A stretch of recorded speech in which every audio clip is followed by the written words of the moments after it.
Polytron Fox R jadi motor listrik paling laris di Indonesia dan sekarang berevolusi jadi Fox 350. Kira-kira seberapa menarik motor ini? Mari kita ulas.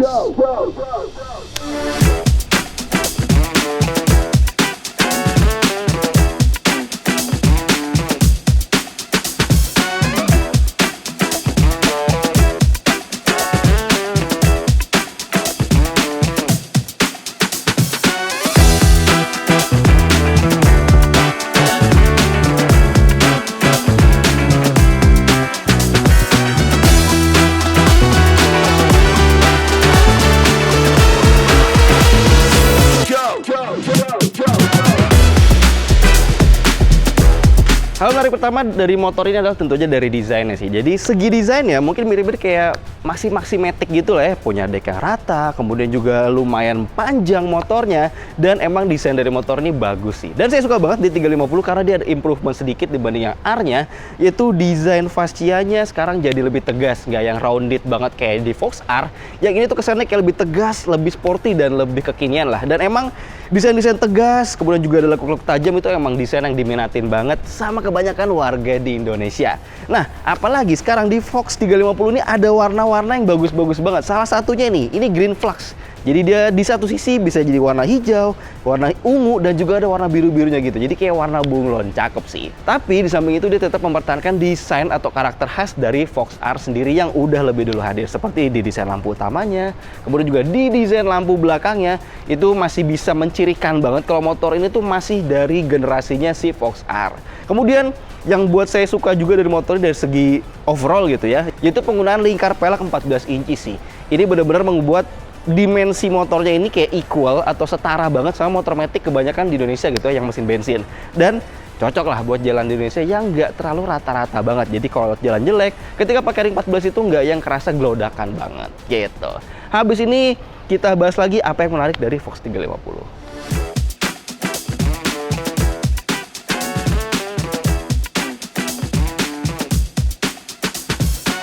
Yang menarik berikutnya adalah coba bayangin dengan motor yang dimensinya cukup besar, kemampuan jarak tempuhnya jauh, harganya sih langsung dikasih harga yang murah banget sih kalau menurut saya. Jadi harga yang pakai baterai sistem sewa itu cuma 15 jutaan. Jadi dari harganya itu 22,5 juta, ada subsidi dari Polytron 7 juta. Harganya jadi 15,5 juta aja. Sedangkan kalau pengen beli putus itu ada di harga 34,5 juta, tapi ada potongan 7 juta dari Polytron dan harga finalnya menjadi 27,5 jutaan. Nah, buat yang baterai sewa itu per bulannya harus bayar 200.000 dan itu unlimited kilometer ya. Artinya nggak ada batasan kilometer. Cuma emang ya tiap bulan kalian harus tetap bayar 200.000, 200.000, 200.000. Tapi positifnya adalah kalian nggak perlu khawatir soal baterai. Jadi kalau baterai health-nya ibaratnya gitu ya, atau kemampuan baterainya tuh udah di bawah 85% kalau nggak salah, itu tinggal diklaim aja secara cuma-cuma. Karena baterainya ini sistem sewa, jadi masih merupakan milik dari Polytron. Makanya kalau ada kerusakan apapun tinggal langsung ditukar aja atau diklaim ke Polytronnya.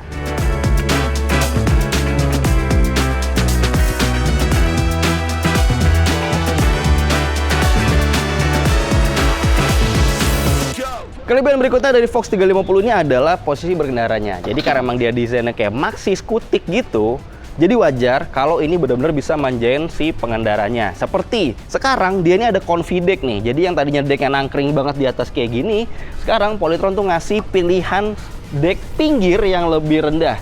Jadinya kaki tuh yang tadinya mungkin agak nangkring gini ya, lumayan tinggi, sekarang menjadi lebih santai. Dan bisa selonjoran lebih panjang lagi. Jadi kalau yang tadinya gini banget nih, sekarang bisa agak lurus, bahkan buat postur 170 itu lurusnya tuh lebih banget sih, bener-bener lebih banget dan bener-bener bisa bikin posisinya lebih santai. Sedangkan stangnya, ini stangnya juga baru, jadi model racernya tuh lebih kayak motor-motor kayak sekarang apa ya? Kayak PCX mungkin ya, yang zamannya masih cover stangnya telanjang, jadi bagus, kelihatan banget, racernya juga besar, stang chrome-nya terekspos banget, dan desain stangnya tuh dia lumayan ngadep ke belakang, ngarah ke pengendara. Walaupun emang rasanya kurang tinggi sedikit sih buat stangnya, biar posisi kita tuh kayak lebih nyantai gitu. Tapi overall segini cukup sih, masih dalam batas yang aman banget. Terus yang saya suka adalah ternyata di sini nih, buat pengikat kabelnya ini detail banget loh. Sampai mereka ngasih logo Polytron EV-nya di sini. Jadi nggak cuma karet, sekedar karet pengikat, tapi dikasih detail logo merek Polytron EV-nya di sini. Keren ya, ini detail banget gitu. Kemudian joknya Saya juga suka. Jadi joknya ini malah lebar, kulitnya lentur, busanya empuk banget. Tapi ada sayangnya sih. Jadi ini ada, kita nyenggol-nyenggol sisi nggak enaknya dari motor ini ya. Yaitu adalah, ini busanya empuk, tapi kurang tebel. Jadi pas kita dudukin di sisi pengendara ya, itu tuh bener-bener langsung ambles nyampe ke papannya. Jadi andai aja dibikin lebih tebel, harusnya lebih oke sih. Jadi nggak langsung napak tuh si pantat ke papan joknya. Sedangkan buat di belakang, jadi saya nyoba dibonceng, itu enak banget sih. Jadi lebarnya pas, terus juga ketebalannya lebih tebal dibanding yang dari si pengendaranya. Jadi ketika duduk di sini, empuknya tuh masih dalam batas aman banget, belum nyentuh ke papan joknya. Ini oke banget sih, enak sih harusnya buat berkendara jauh. Kemudian juga buat si pembonceng, footstepnya ada improvement ya. Sekarang dia ada di sini, posisinya lebih oke, nggak nyundul-nyundul posisi kaki pengendara atau betis pengendara, dan nggak terlalu jauh juga buat pijakannya. Cukup bagus gitu. Nah, di samping dengan deck yang ratanya ini, sebenarnya saya agak kurang suka juga sih. Jadi di sini tuh deck yang rendahnya ini rasanya kayak agak maksa, karena buat kaki 43 ya, itu tuh nggak bisa tercover semua gitu, ya kan? Dan rasanya jadi sempit, makanya saya malah kadang lebih nyaman di tengah gini sih, karena ini jadi terlalu lebar, kakinya harus lebih ngangkang ibaratnya gitu ya. Kadang saya malah lebih suka gini walaupun sedikit agak nangkring, tapi kaki tuh kerasa lebih rapet gitu kalau saat berkendara. Cuma emang kalau agak pegel baru gini sesekali. Tapi so far selama ngetes ini lebih sering di tengah sini sih. Justru malah. Nggak tahu deh, mungkin kalian ada yang udah nyoba atau udah punya motor ini, mungkin bisa komentar juga bagaimana sih soal improvement di sektor yang Confideck-nya ini nih ya. Yang rasanya agak nanggung aja sih, agak sedikit maksa. Hal positif lainnya dari motor ini adalah tentu aja mesin listriknya dia pakai BLDC model hub drive pakai ring 14 inci yang jadi satu sama peleknya ya. Dan dia ini memiliki kemampuan itu rata-ratanya adalah di 3000 watt, tapi peaknya bisa sampai 6400 watt, yaitu paling cuma beberapa RPM aja gitu ya, di beberapa momen tertentu aja. Cuma rata-ratanya tuh di 3000 watt yang rasanya udah cukup banget sih buat harian. Dan dia juga ada drive mode-nya, jadi ada yang D, mode D itu semacam mode Eco. Jadi dia respon gasnya tuh kayak lebih delay. Kemudian juga top speednya cuma ada di sekitar 60-62 km per jam. Dan kalau masih kurang, masih ada mode sportnya. Nah di mode sportnya, ini bener-bener bukaan gasnya tuh sensitif banget dan jauh lebih besar rasanya tenaganya ketika tiap bukaan gasnya. Dan top speednya kurang lebih ada di sekitar 95 km per jam. Itu udah oke banget, udah lebih dari cukup, udah bisa ngimbangin banget kebanyakan motor bensin yang ada di jalanan besar gitu ya, atau di jalan raya gitu ya. Jadi nggak yang ketinggalan lemot-lemot banget. Kemudian dia juga punya klaim kalau bisa menaklukkan tanjakan dengan lean angle-nya atau sudutnya itu sekitar 14 derajat. Itu lumayan oke lah ya.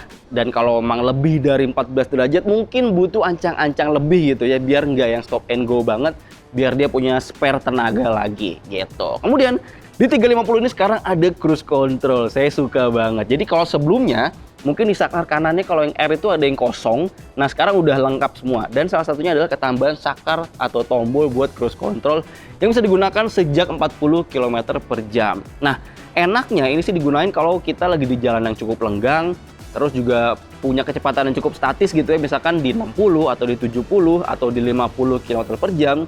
Tinggal kita gas, kita tentuin kecepatannya mau di berapa, lalu kita pencet tombol cruise-nya. Nanti logo cruise-nya ada indikator yang nyala di speedometer dan itu berarti cruise control-nya aktif. Jadi kita nggak perlu lama-lama menahan putaran gasnya yang kadang suka bikin agak pegal. Jadi kita tinggal kontrol keseimbangan aja, arah jalannya atau arah beloknya, dan pengereman. Lalu untuk nge-cancel tinggal kita pencet lagi tombol cruise-nya atau kita pencet rem atau kita buka gas, nanti otomatis ke cancel. Oke banget sih. Kemudian juga dia ada regenerative braking di motor ini sekarang, bahkan ada 2 level regenerative braking. Jadi ketika kita tutup gas itu merupakan level 1 regenerative braking-nya, dan kalau butuh lebih banyak lagi regenerative braking-nya tuh akan berfungsi pada level 2, yaitu ketika kita tutup gas sambil kita pencet rem atau ketika switch remnya aktif. Walaupun emang kalau saya ngerasain ini regenerative braking-nya tuh nggak dinamis ya, artinya kayak cuma bener-bener udah di set di level 1 atau level 2 aja, dan seiring turunnya baterai itu dia juga nggak bikin regenerative braking kerasa lebih berat lagi gitu akselerasinya. Beda dengan kayak TVS iQube S yang kemarin kita uji, itu regenerative braking-nya tuh dinamis banget gitu. Jadi semakin rendah kapasitas baterainya, dia level regeneratifnya juga akan lebih besar, otomatis ngasih deselerasi lebih besar. Otomatis juga akan memberikan daya balik lagi ke baterainya lebih besar lagi. Walaupun emang plus minus sih, karena ketika regeneratif brake-nya jadi besar banget, motornya jadi kurang gliding gitu ya, atau gaya glidingnya tuh agak kurang gitu. Cuma ya plus minus lah. Kalau yang dinamis gitu enaknya kalau ketemu jalan turunan, karena dia lebih besar regenerative braking-nya, otomatis daya balik ke baterainya akan lebih besar. Kalau itu kayak udah disetel aja gitu, level 1 sekian persen, level 2 sekian persen gitu aja. Kemudian di 350 juga ada fitur baru, itu HS atau Hill Start Assist. Ini sih beda sama brake hold ya, jadi ini bener-bener kayak cuma sementara aja. Karena kita coba juga ketika HSA-nya aktif itu dia bisa nahan tapi nggak yang kuat-kuat banget, jadi akan mundur secara perlahan. Jadi emang benar-benar kita rem, kemudian kita lepas gas dan buat maju aja. Nggak bisa yang benar-benar dilepas secara berlama-lama, karena posisi motornya lama-lama akan turun dan dia akan ke cancel secara otomatis gitu. Karena dia cuma manfaatin dari daya listrik aja dari BLDC-nya, sama sekali nggak ngelock di sistem pengeremannya. Begitu. Fox 350 juga sekarang kedapatan fitur baru, Passive Keyless Entry. Jadi dia udah nggak pakai sistem colok-colok kunci nih. Di sini juga bisa berfungsi sebagai answer back system. Nah, atau bisa juga menjadi alarm. Jadi kalau kita alarmnya aktif seperti ini, motornya akan heboh ketika alarmnya aktif gitu. Cukup rame ya. Dan dari sini kita juga bisa nge-unlock atau nyalain ignition ya. Jadi kita tinggal pencet aja yang tombol unlocknya. Ini kurang lebih jaraknya 1 meter. Nah, udah hidup. Jadi kita nggak perlu mencet si tombol ini lama-lama gitu. Kalau emang kalian pengen lebih seamless aja gitu dari sini. Atau kalau emang pengen dari sini juga bisa. Cuma kadang nih ya, kalau saya nyoba ya, remote-nya nih ke pairing atau ke deteksinya agak lama gitu. Jadi emang kita harus benar-benar deket nih si kuncinya. Bahkan kadang saya kantongin di sini aja, sampai indikator birunya tuh udah nyala normal gitu, udah bukan yang ngebling lagi, udah bukan ngeblinking lagi. Habis itu tinggal kita pencet aja, lalu speedometer digitalnya akan hidup seperti ini ya. Speedometer digitalnya sebenarnya nggak banyak berubah dibandingkan Fox R gitu ya, masih digital seperti ini. Di tengah negatif display, ada P yang bisa berubah jadi kecepatan, ada odometer yang bisa berubah menjadi estimasi jarak tempuh, ada trip juga, ada kapasitas baterai yang jadi bar dan juga persen.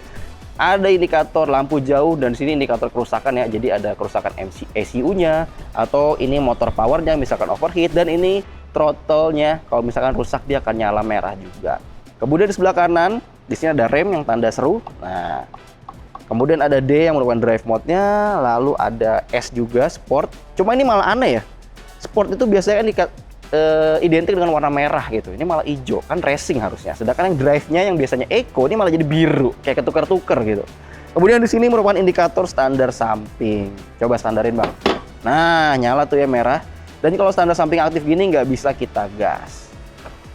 Kemudian untuk yang di D ini kalau kecepatan statisnya bisa di sekitar 60-an, 62 km per jam. Lalu kalau di mode yang sport 95-96 km per jam. Dan asiknya dia ini bisa digas sambil direm. Dan dia pintar karena ketika digas dan switch remnya aktif gitu misalkan ya, dia ini cuma bisa sampai kecepatan 10 km per jam aja sih. Tuh. Ya, kalau sampai 15 dia turun lagi. Dan ketika kita lepas remnya, kita pencet lagi remnya aktif. Tuh, dia cuma di situ doang kecepatannya. Jadi ini benar-benar pinter karena dia bisa mengurangi resiko kampas remnya cepat habis atau bahkan motor power yang terlalu panas. Ini bagus sih. Jadi kita tetap bisa nyeret-nyeret remnya buat kondisi macet. Jadi misalkan saat macet, saat turunan gitu ya, tetap bisa kita pencet-pencet remnya. Tapi ketika udah jalan kencang, remnya nggak boleh kita pencet biar bisa kecepatannya naik gitu. Lalu saklar ya, di sini ada mode park atau parkir. Di sini untuk ganti odometer menjadi estimasi jarak. Di sini lampunya belum AHU, masih mati. Senja dan lampu besar. Di sini modenya, di sini cruise control, dan pindah ke kiri di sini ada hazard. Yes, ada lampu jauh, lampu deket dan bisa pass beam atau passing. Lampu C tentu aja, di sini ada klakson. Dan di sini buat mundur. Nah, ini berubah nih ya.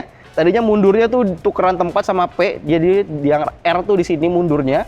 Sekarang dia di sini. Jadi lebih enak sih pakainya. Jadi kita bisa fokus pencet R pakai tangan kiri, lalu kita tinggal ke belakangin aja gasnya. Nah, nggak yang repot kayak gitu ya, asik. Oh, cruise controlnya nih ya. Nih kita coba. Nah, ketika udah aktif akan ada tulisan cruise kayak gini nih. Kelihatan? Ini kecepatan udah di lock. Ini kita contohnya di 52 km per jam. Ya udah, sepanjang jalan akan seperti ini aja. Fitur lainnya adalah motor ini tetap bisa terkoneksi dengan smartphone sama kayak di tipe Fox R, dan itu lumayan banyak informasinya ya. Jadi mulai dari jarak tempuh, odometer, lokasi charging, lokasi motornya, kemudian juga bahkan buat yang di Fox 350 ini kalau saya nggak salah ya, itu tuh aplikasi yang di HP itu bisa jadi penggantinya remote ini nih. Iya. Jadi bisa nyalain motornya melalui HP.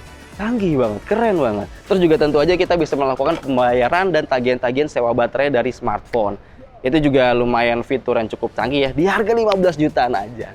Dan ini dia knob buat kontaknya ya. Jadi kalau mau nyalain, ini dia akan kedip agak cepet dulu, pastiin remote-nya ada di sekitar dia. Kalau udah ada di sekitar dia, dia nyalanya. Nah, warna birunya akan standby gitu ya, baru bisa nyala.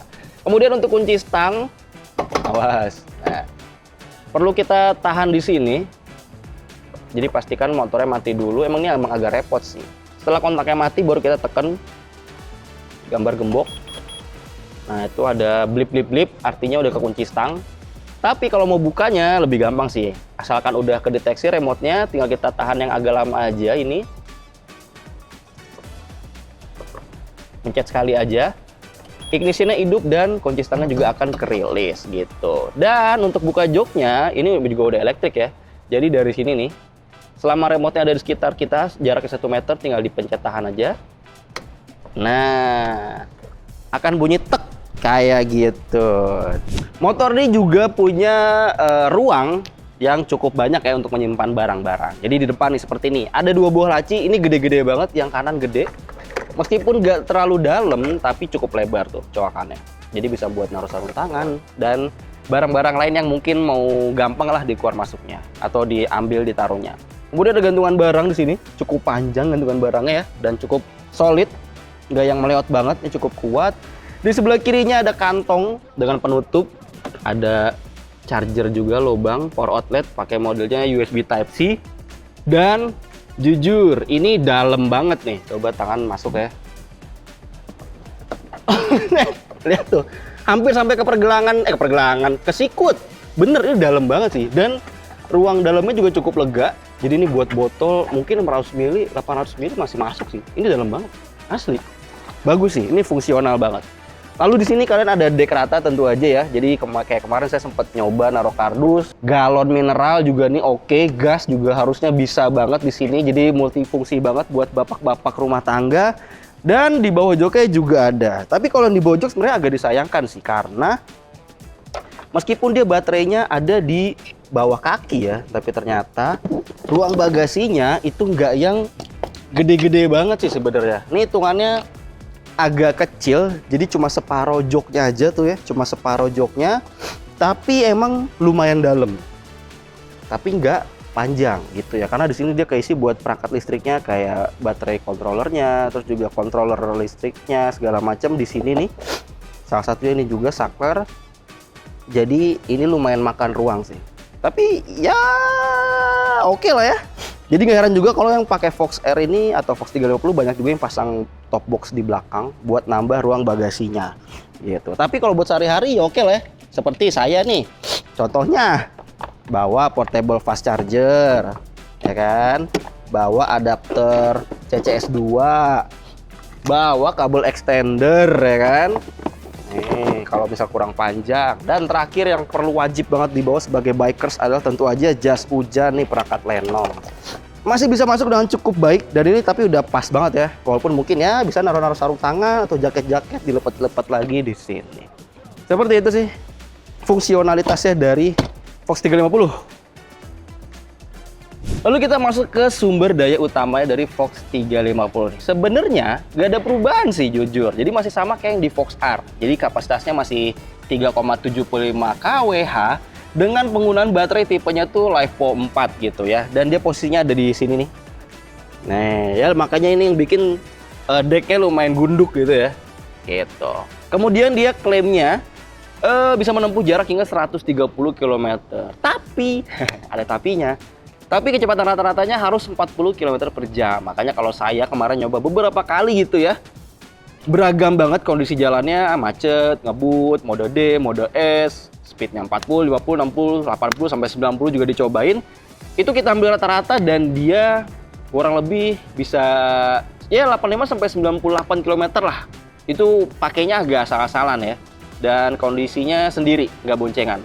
Dengan bobot 60-an kilogram, penggunaan sehari-hari, kondisi beragam, pakai modenya yang beragam banget. Ya rasanya udah cukup sih. Buat kalian yang mungkin bekerjanya tuh cuma rumah kantor mungkin 50 kilo, 50 kilo, itu udah lebih dari cukup, sampai rumah tinggal di-charge aja. Nah ngomong-ngomong nge-charge, kalau charger standarnya, itu dia outputnya sekitar 10 ampere dan makan daya hingga 840 watt kurang lebih. Jadi emang daya minimalnya itu ya 1500 watt lah ya rumahnya.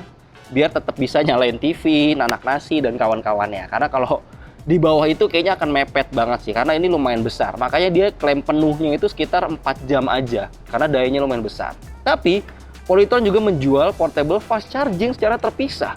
Harganya itu sekitar 2,8 sampai 3 jutaan lah, agak lumayan sih. Tapi itu bener-bener bisa mempersingkat banget, karena dia ada 3 pilihan level, jadi ada yang 8 ampere, sampai peaknya itu di sekitar 25 ampere. Dan itu bener-bener bisa memangkas waktu pengisian itu jauh-jauh lebih cepat. Cuma emang ada baiknya kalau di rumah sih nggak perlu pakai yang fast charger, karena khawatirnya baterainya akan lebih cepat drop. Jadi kalau di rumah tetap pakai yang portable biasa aja, yang slow charge. Tapi kalau dibawa jalan jauh kayak saya sekarang nih, kemana-mana bawanya portable charger. Jadi kalaupun ngecas di SPKLU, kita bisa manfaatin daya yang besarnya itu biar ngisi dayanya bisa lebih cepat lagi. Jadi nggak perlu lama-lama saat ngecharge di perjalanan gitu. Dan buat yang membeli ini pakai model sistem baterai sewa, itu baterainya tentu aja bergaransi selamanya ya, atau seumur hidup. Tapi kalau kalian beli putus, itu tuh garansinya selama 3 tahun atau 30.000 km. Sedangkan keduanya nih ada garansi motor selama 1 tahun dan ada garansi controller selama 1 tahun juga. Seperti itu soal motor itu.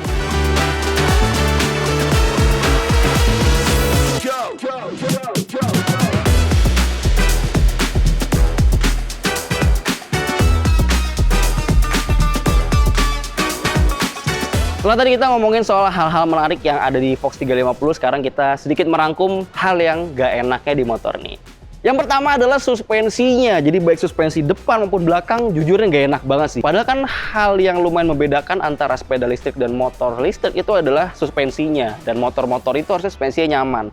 Tapi di Fox 350 ini saya nggak ngerasain itu sih. Jadi kalau suspensi depannya, itu kayak travelnya mainnya pendek banget. Jadi kerasa keras, kerasa bottoming. Makanya kalau kita baca-baca di grupnya juga, kalau berselancar di situ, banyak yang custom shock depannya. Jadi ada yang ganti pernya, pakai PCX atau apalah segala macam biar lebih nyaman.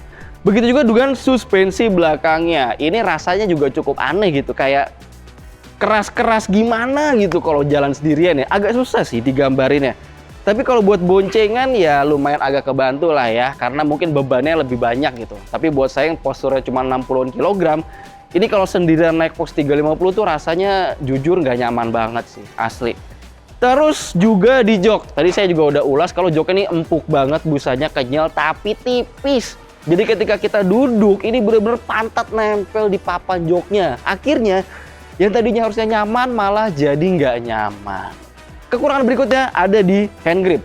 Jadi hand gripnya sebenarnya bagus, diameternya pas, desainnya juga cakep, tapi keras. Jadi kayak karetnya tuh kayak kurang empuk gitu ya. Jadi kalau kita berkendara agak lama, telapak tangan tuh rasanya kayak agak sakit gitu loh, kayak mau kapalan gitu. Sayang banget sih. Andai aja ini bisa lebih empuk, harusnya lebih oke ya. Bisa lebih nyaman digenggamnya kalau berkendaranya agak lama. Paling beberapa hal itu aja sih yang rasanya agak kurang pas atau kurang nyaman di Fox 350 ini. Kalau soal perlampuan bagus, sorot cahayanya ya rata-rata motor dengan lampu LED lah ya, nggak yang terlalu tebel banget, nggak yang terlalu remang banget juga, jadi masih dalam batas wajar. Kemudian deselerasi oke, ada regenerative braking. Oh, ada satu poin sih. Ini sih. Ini nggak tahu ya, nggak tahu defect di motor ini doang atau di semua Fox 350. Karena per standar sampingnya ini nyangkut bodi. Tuh. Ini nggak tahu di model yang motor test ride-nya aja atau motor produksi masalah juga, saya nggak tahu sih. Cuma ini jujur ganggu gitu. Tiap mau standar samping, brak gitu. Asli. karena stop. Ini nyangkut nih, lihat nih. Tuh, ya kan tuh. Nyangkut, Pak. Ya kan? Asli kok begini gitu. Iya nggak sih? Harusnya hal-hal kayak gini tuh udah nggak ada lah. Apalagi Polytron sendiri fabrikasinya cukup bagus gitu kan. Di Sayung sana. Harusnya bisa diproduksi lagi lebih baik lah. Dan dia juga cukup mendengar banyak permintaan konsumen ya. Jadi sering banget nge-improve gitu. Bahkan di Fox Area waktu itu. Improve suspensi, improve footstep, segala macam. Sekarang juga dibikinin Confideck lebih nyaman. Terus juga sekarang di bagian bawahnya nih. Kalau dulu di Fox Air itu di sininya kopong. Nah sekarang udah padet ya. Jadi udah ada hager dan spatboardnya tuh lebih menutup ke area baterai. Jadi udah nggak kopong lagi. Ini juga salah satu saran yang didengerin oleh Polytron. Ya semoga kekurangan-kekurangan tadi yang saya jelasin bisa didengar juga biar motor ini tuh bisa lebih baik lagi, lebih value for money lagi. 15,5 juta dapat motor yang cukup oke buat dipakai harian. Nah, buat kalian gimana? Mungkin ada yang udah beli atau sebelumnya pakai Fox Air pengen pindah ke sini, boleh banget cerita-cerita di bawah, komentar di bawah, lalu di like, di komen, di subscribe channel Motor Indonesia. Dan sampai jumpa di video-video selanjutnya.